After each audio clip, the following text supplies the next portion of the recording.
Krusty developed a brand new burger. He fed cows with beef from other cows. Once these cattle were slaughtered, they became the ingredients for his burgers. Krusty was desperate to turn a profit, so the burger needed a massive television ad campaign. The TV host became the very first person to try it. Suddenly, his body began to convulse violently. The host transformed into a zombie. That's my check-cashing arm, you stupid! Krusty turned into a zombie as well. Before long, they both started preying on everyone around them. 28 days later, almost every resident in Springfield had turned into a zombie. Yet the Simpsons were still leisurely playing poker at home. Since the world outside was far too dangerous, Homer didn't care about anyone else. He wouldn't even lift a finger to save his own father. After being cooped up for so long, Bart was starving. He was convinced there had to be plenty of good food outside. He spotted a burger just sitting there.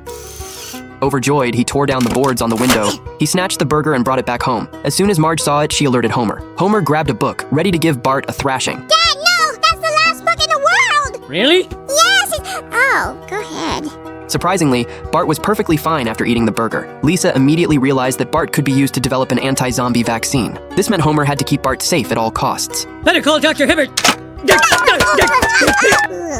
The doctor believed the secret lay within Bart's blood, that it held the cure to save humanity. But just as the doctor revealed the truth, he was swarmed and devoured by a horde of zombies. Homer was about to lead Bart to the safe zone, but they made so much noise that they were surrounded by the undead. To the panic room! Even their home was no longer safe. Suddenly, a savior appeared, but he was quickly eaten by the zombies. Another politician who can't keep his promises. That was when the real hero, Apu, finally showed up. He drove the Simpsons through the crowd, ramming down zombies, and they managed to make their escape. Apu, how did you survive? Because Apu is a vegetarian, he would never touch one of those burgers. What's more, Apu had a supermarket stocked with all kinds of weapons. Suddenly, someone lunged at the car window. Apu immediately handed Marge a gun, but the person was Lisa's godmother. Marge couldn't bring herself to pull the trigger. You can apologize in hell! I guess I could. Eventually, Marge successfully shot Lisa's godmother. On the way to the safe zone, Apu accidentally drove the car onto a pile of wreckage. He had no choice but to get out and push the car forward. That was so noble of Apu to give his life for us. In doing so, Apu stayed behind, and he was ultimately consumed by the zombies. That night, the car ran out of gas. The Simpsons were forced to head toward the safe zone on foot to keep Bart safe. Lisa carried him on her back, while constantly teasing and playing with him. Noggin? Ow! Ow! Ow! Homer suddenly spotted his boss, who had become a zombie.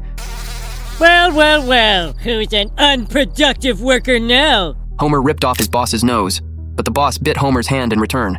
Homer turned into a zombie too. He followed closely behind Marge and the children. Once they realized Homer had turned, Bart grabbed the gun, ready to kill him. Fortunately, Marge snatched it away just in time. The safe zone, we can cure your father. The Simpsons finally arrived at the safe zone. We have the chosen one. However, the guards there wanted to eat Bart's flesh. This was met with Marge's fierce disapproval. Bart quickly thought of a better solution. Time passed quickly. Springfield returned to normal. As it turned out, the real cure was simply letting Bart take a bath in the food supply.